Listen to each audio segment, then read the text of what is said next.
कहानी की शुरुआत में हम एक लड़की क्लोई को देखते हैं, जिसको बैंक की तरफ से एक नोटिस मिलता है क्योंकि उन्होंने अपने घर का लोन नहीं भरा था। यानी कि जो पैसे इन्होंने घर बनाने के लिए बैंक से लिए थे वो वापस नहीं किए थे, इसलिए बैंक अब इनके घर को नीलाम करना चाहता था। क्लोई की मॉम पहले ही मर चुकी थी और उसके डैड की भी कुछ दिन पहले एक्सीडेंट की वजह से मौत हो गई थी, मगर बैंक इसके डैड के केस को ये बताकर पैसे नहीं देते कि जानबूझकर उन्होंने खुद अपनी जान ली है, इसीलिए वो इनको इंश्योरेंस के पैसे नहीं दे रहे थे। क्लोई की हालत बहुत खराब थी, यहाँ तक कि उसकी कॉलेज की फीस जमा करवाने तक के उसके पास पैसे नहीं थे। वो बैंक में कॉल करके बात करने की कोशिश करती है, मगर कोई भी बात सुनने को तैयार नहीं था। अब क्लोई अपने भाई को कॉल करती है और खुद से मिलने का कहती है। दूसरी तरफ हमें क्लोई का भाई और उसका दोस्त रॉस दिखाया जाता है, जो पैसों की वजह से बहुत परेशान थे, इसलिए वो एक दुकान में चोरी करने का सोचते हैं। उनके पास एक प्लास्टिक की गन भी थी। अब जब रॉस गाड़ी से उतरकर चोरी करने दुकान के अंदर जा रहा था तो एक आदमी दुकान से निकलकर रॉस पर गन चला देता है, जिससे वो वहीं पर गिर गया था। क्लोई का भाई जो गाड़ी में बैठा था वहाँ से डरकर गाड़ी लेकर भाग जाता है। क्लोई का भाई घर आ गया था और अपनी बहन को सारी बात बताता है। कहता है मैं बहुत बड़ी मुश्किल से निकलकर बाहर आया हूँ। क्लोई अपने भाई के जख्मों को ठीक करती है और पूछती है कि आखिर ये सब कुछ कैसे हुआ। वो बताता है तुम्हारे दोस्त रॉस की मौत हो गई है, हम दोनों एक दुकान में चोरी करने गए थे। क्लोई ये बात सुनकर एकदम से हैरान हो गई थी। कहती है व्हाट, रॉस क्या मर गया है वो? उसका भाई कहता है मेरे लिए कुछ भी आसान नहीं था, मैं बहुत बड़ी मुश्किल में फंस चुका हूँ। क्लोई का भाई उससे कहता है मुझे यकीन है तुम सब ठीक कर लोगी। वो कहती है मुझे सोचने दो, गाड़ी कहाँ पर है जिस पर रॉस और तुम चोरी करने गए थे? उसका भाई कहता है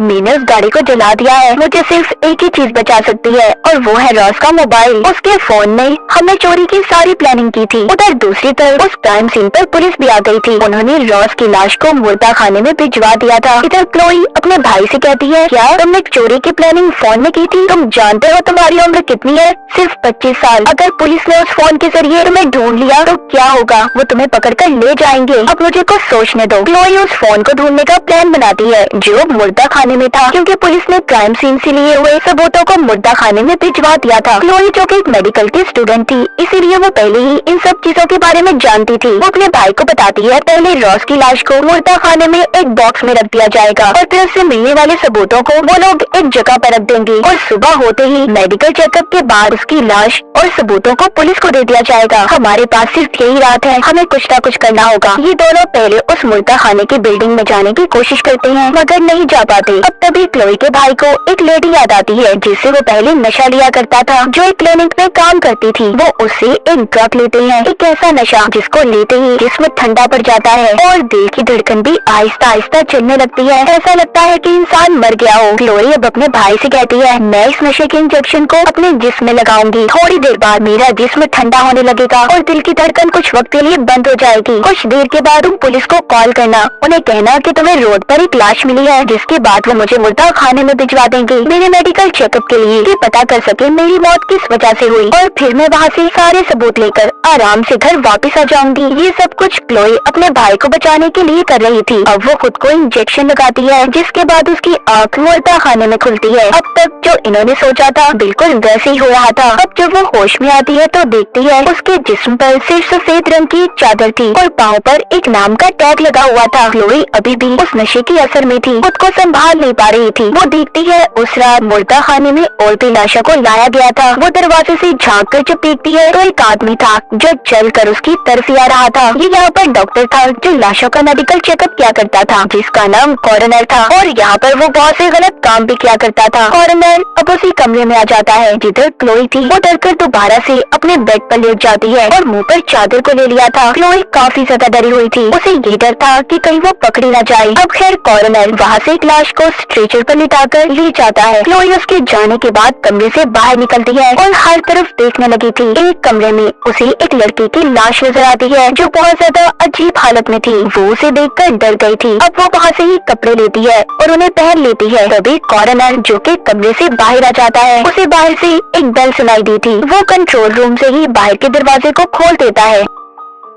वहाँ पर एक आदमी था जो कॉर्नर से मिलने आया था। वो आते ही कहता है कि तुम्हें इस मुर्दा खाने में डर नहीं लगता, तुम अकेले कैसे रह लेते हो? और कहता है मुझे एक लीवर जिगर चाहिए। क्लोई भी ये बातें सुन रही थी, जिससे उसे पता चलता है कि वो आदमी यहाँ पर कॉर्नर से जिस्म के अंदरूनी हिस्से लेने आया है। और इतना बताकर वो कॉर्नर को चला गया था। उसके जाने के बाद कॉर्नर ने सारे दरवाजों को अच्छे से बंद कर लिया था। क्लोई भी वहाँ पर उसी कमरे में पहुँच गई थी जिधर उसके दोस्त रॉस की लाश को रखा गया था। वो उसकी लाश को देखते ही रोने लगती है। कॉर्नर ने उसके एक लीवर को निकाल लिया था, मगर वो अभी भी जिंदा था। ये देखकर क्लोई काफी हैरान थी। अब वो रॉस से कहती है फिक्र नहीं करो, मैं तुम्हें यहाँ से निकाल कर ले जाऊंगी, बस शोर मत करना कि हमारा यहाँ पर किसी को पता चले। दूसरे कमरे में कॉर्नर एक लाश के अंदरूनी जिस्म के हिस्से निकालने वाला था, जिनको निकाल कर वो बेच दिया करता था, जिसके बदले उसे बहुत से पैसे मिलते। अब वो उस लाश का ऑपरेशन करने से पहले अपनी अंगूठी, घड़ी और चाबियों को एक साइड पर रखता है। कॉर्नर के हाथ में जो कटर था जिससे वो लाश को चीर फाड़ करके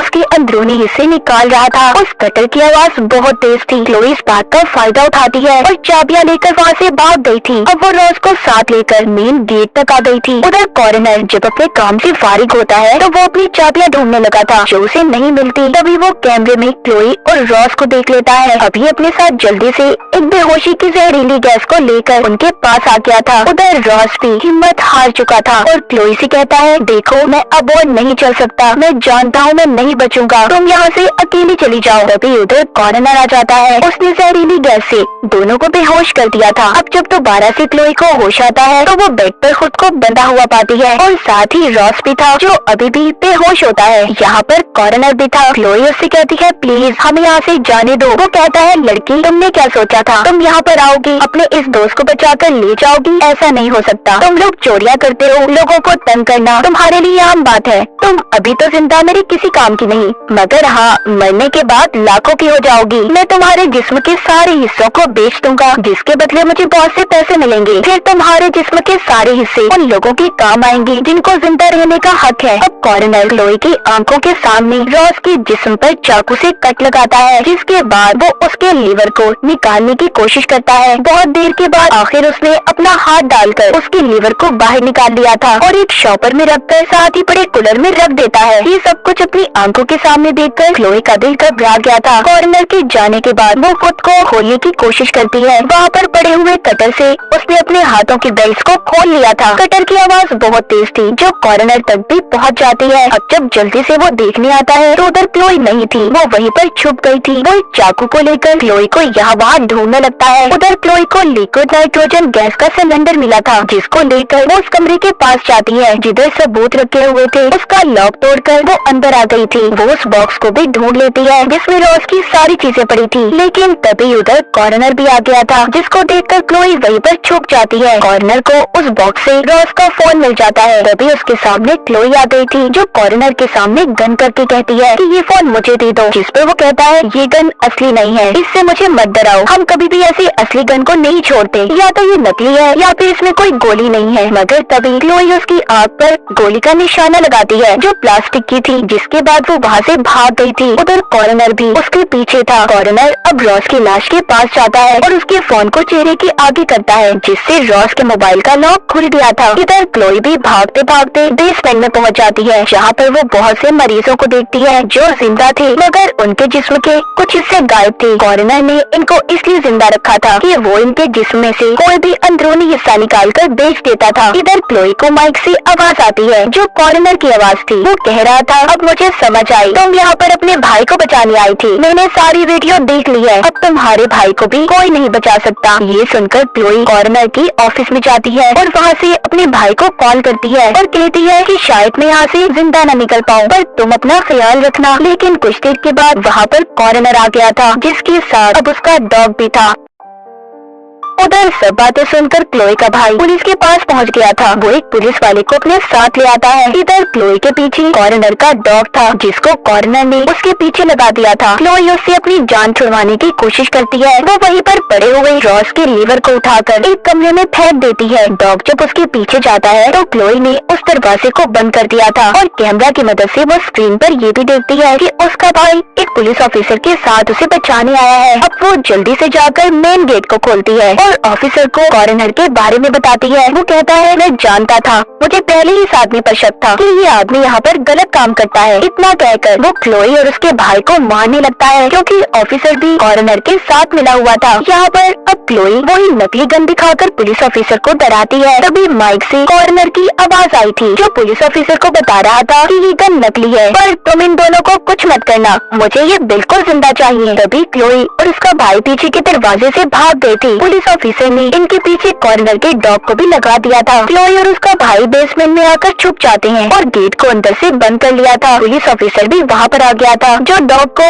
उसके पास खड़ा देखकर समझ जाता है कि दोनों इसी बेसमेंट के अंदर हैं। इसलिए उसने भाई से उसके दरवाजे को हथकड़ी लगा दी थी। इतने में वहाँ पर वही आदमी आ जाता है, जो पहले कॉर्नर को लीवर का बोल कर गया था। कॉर्नर कहता है, अभी तुम्हारा काम नहीं हुआ, मुझे 1 घंटा लगेगा। तभी वो आदमी वहाँ पर पुलिस की गाड़ी को देखता है। वो समझ चुका था कि इस काम में कॉर्नर का साथ पुलिस भी दे रही है, मगर अचानक से पीछे से आकर पुलिस ऑफिसर ने उसको शूट कर दिया था, क्योंकि ऑफिसर नहीं चाहता था कि किसी को भी ये पता चले कि पुलिस भी कॉर्नर के साथ है। उधर क्लोई और उसका भाई बेसमेंट से होते हुए दोबारा से सबूतों वाले कमरे में आ जाते हैं, जिधर वो देखते हैं कॉर्नर और पुलिस ऑफिसर की बातें कर रहे थे कि जिस आदमी को ऑफिसर ने मारा है उसका इल्जाम ये लोग क्लोई और उसके भाई पर डाल देंगे। अब यहाँ पर क्लोई और उसका भाई उस आदमी को उठाकर दोबारा बेसमेंट में ले गए थे, जो मरा नहीं था बल्कि बेहोश हुआ था। जहाँ पर जाते हुए कैमरे से कॉर्नर ने इन्हें देख लिया था। ये दोनों बहन भाई उस आदमी को लेकर उस जगह पर आ जाते हैं, जिधर बहुत से और मरीजों को कॉर्नर ने रखा हुआ था। तभी उधर ऑफिसर भी आ गया था, जो वहाँ पर जहरीली गैस को छोड़ देता है। क्लोई अपने भाई और उस आदमी को मास्क पहना देती है और कहती है, तुम यहाँ से बाहर जाओ, मैं इन लोगों को चकमा देकर जल्दी वापस आऊंगी। यहाँ पर क्लोई का भाई उस आदमी से कहता है, जो अभी भी जिंदा था, कि मैं तुम्हारी जान बचाऊंगा, जिसके बदले तुम्हें मुझे पैसे देने होंगे। वो आदमी मान जाता है। अब जब वो उसको लेकर जा रहा था और आगे पुलिस ऑफिसर पर हमला करने वाला था, तभी पीछे से कॉर्नर आकर क्लोई के भाई को बिजली का झटका देकर बेहोश कर देता है। उधर गैस की वजह से क्लोई की हालत भी खराब थी। तभी उसे अपने पास एक ऑक्सीजन सिलेंडर मिलता है, जिसको रखकर वो जोर से उस पर हथौड़ा मारती है, जो सीधा पुलिस ऑफिसर के मुंह पर जाकर लगा था, जिससे उसकी मौत हो गई थी। उस ऑफिसर की मौत से कॉर्नर भी घबरा गया था, इसीलिए अब वहाँ पर जितने भी मरीज थे सबको गोली मार देता है और क्लोई के भाई को खींचकर साथ ले गया था, क्योंकि उसे एक लीवर चाहिए था। वो अब क्लोई के भाई का लीवर निकालने वाला था। कॉर्नर यहाँ पर ये कह रहा था कि मेरे पास सबकी मौत का जवाब है, पर पुलिस ऑफिसर की नहीं। क्लोई भी अपने भाई की जान बचाना चाहती थी, इसीलिए वो उसी कमरे में पहुँच जाती है। वो जाकर देखती है कॉर्नर वहाँ पर नहीं था, वो वहाँ पर छुप गया था। क्लोई जब आकर अपने भाई को देखती है और उसे होश में लाने की कोशिश करती है, तभी पीछे से आकर कॉर्नर ने